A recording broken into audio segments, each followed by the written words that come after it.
Hey guys, Comic Book Steve here again with another haul. I know I said that I was gonna take a break for a little bit, but I just happened to be at like near some comic stores that were doing 50% off sales, and my wife wanted to go to the flea market today, so we headed over there and I picked up some books. A lot of cheap books, nothing like super fantastic. I actually started filming this. I filmed this about halfway before my phone decided to tell me that there was uh, there was not enough room to film, which really sucks. So I'm gonna do this again. I'm probably gonna go quickly through the ones I already talked about. But anyway, so let's get started. New releases. This is Amazing Spider-Man: Renew Your Vows #3. Very, very awesome cover there. Black Spider-Man. Gotta love it. Always appreciate a new appearance of the black costume. Pretty good storyline. Not fantastic.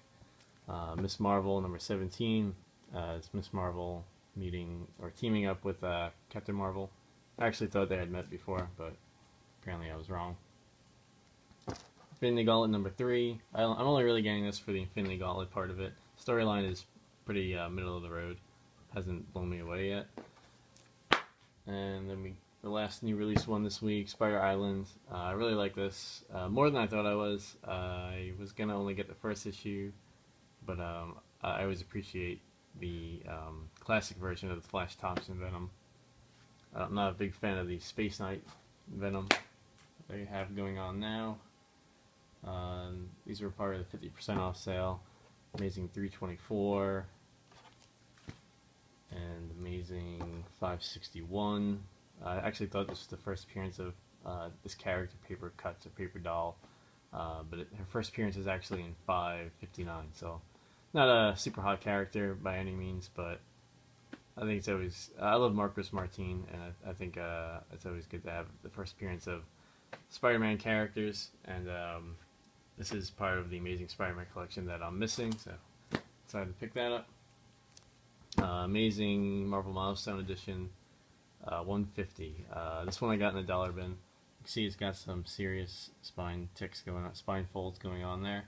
Normally I would have passed this up, but for $1, I just decided to grab it. This one was about $2. Been looking for this for a while. This is Amazing Spider-Man Grim Hunt. What if the black costume appearance, but it also has that what if Venom possessed Deadpool, and that makes it hot for Deadpool collectors. I don't think it's quite as hot as it used to be, but it's still not incredibly easy to find. I think usually you'll see people asking $5 to $10 for this. I got it for $2, so very happy with that. Added to my Black Spider-Man collection. Excuse me. 592 or 692. The second print. Don't usually see that in the back issue bin, so decided to grab that. Avenging #12. Deadpool appearance. Don't usually see that in the back issue bin, so I decided to grab that one. That was about $2. Amazing 636 second print. Again, don't usually see that in the back issue bins, so I decided to grab it while I saw it. Part of what I do when I look through Amazing Spider-Man back issues is I look for numerical issues that I'm missing, or I flip through and look for covers that I don't see very often, because there are quite a few Amazing Spider-Man early 2000s to modern age books that I don't have, but I'm kind of holding off on those. But I will pick up a bunch if I see covers that I don't usually see. This was in the dollar bin. First appearance of Capwolf. Gotta love it. This was about $2, $3 maybe. Marvel Premiere #38. First appearance of Weird World. Not into the whole like fantasy, swords and dragons stuff, but this is a Secret Wars book, so I appreciate that this is like something they're using nowadays. So I figured I'd get it while I saw it. Don't usually look into Marvel Premiere bin very often, but that was a fun one. This was in the dollar bin. Surprised to see this in there, even though it's not a perfect copy. It's one that I'm missing. It's the reveal of the Hobgoblin. The reveal back when they revealed that it was Ned Leeds. It is usually $8 to $15 in back issue bins, so I was happy to find it in the $5 or the dollar bin. It's got some pretty bad spine roll there. It's got some chips at the top, but other than that, I think it's fairly solid. And you know, it could be a placeholder until I get a better copy. But overall, I think it's pretty nice. For $1, I'll take it. And to tie in with that, I got Spider-Man vs. Wolverine #1, where Ned Leeds dies. It was $1. Again, not a perfect copy. I actually was teetering on the edge of not getting this because the back has a bunch of like bends and folds in it, so it's not very smooth. But you know, for $1, I'll take it. This was another one for $1. Not a big fan of the later part of the Spider-Girl era, but I really appreciate that homage to Amazing 361. Again, another Spider-Girl number 93.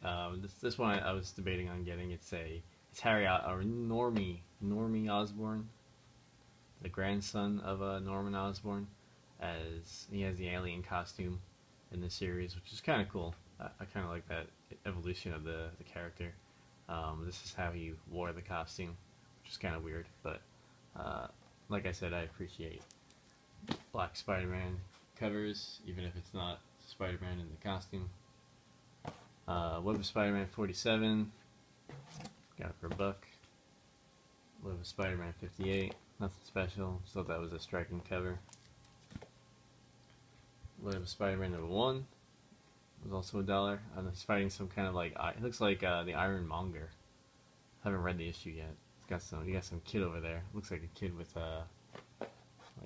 cyborg parts. Kind of weird. I love Charles Vess. Love his covers for Spider-Man. He renders that black costume really, really well.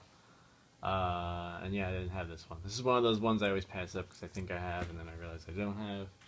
And this was $1. Hulk number 270. I actually got this because I thought it had like a Rocket Raccoon appearance at the end, but it does not. It just mentions Rocket Raccoon is going to be in the next issue. Hulk 25.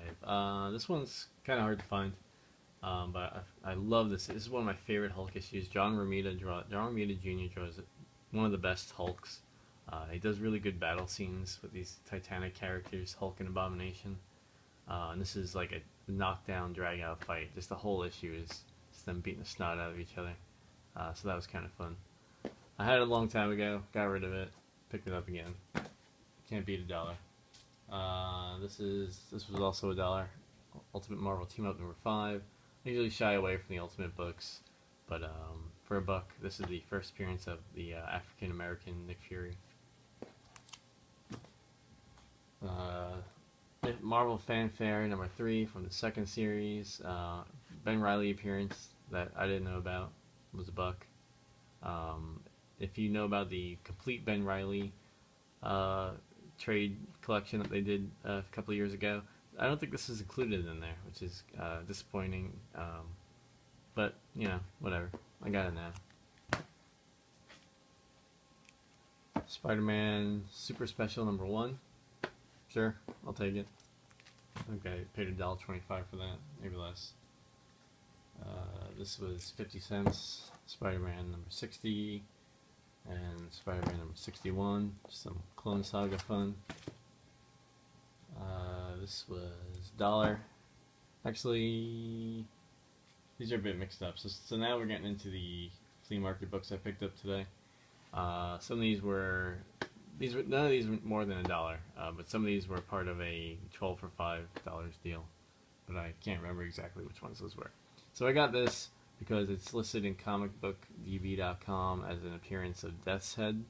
I was disappointed to find out that this is actually one of those like file books where it just lists off like a bunch of characters and like their descriptions and power sets and stuff. And the Death's Head that they talk about in here is the Death's Head 2, who I do not like. So I was a bit disappointed with that, but I think this was part of that 12 for $5 deal. So not a huge monetary loss. Detective Comics. I know DC, right? What the hell is DC doing in here? Detective Comics 648. This is I always see this every so often, and I know the cover because I know it's something to do with Stephanie Brown. I think this is her first appearance as Spoiler. I don't think it's her first appearance, but it was like 50 cents, so I figured I would pick it up. Peter Parker Spider-Man 17 and Peter Parker Spider-Man 16. Just some early 2000s Venom appearances. Web of Spider-Man number 1 from the second series, I think it is. Yeah, I like Spider-Man number 1s. This one's a lot of fun. This is probably my most exciting thing to find at the flea market. And it's not an expensive book, but I think it's a under the radar potential to become a hot book. This is Summer of. I think I've seen this in a haul before, but I'm not quite sure. Summer of Spider-Man.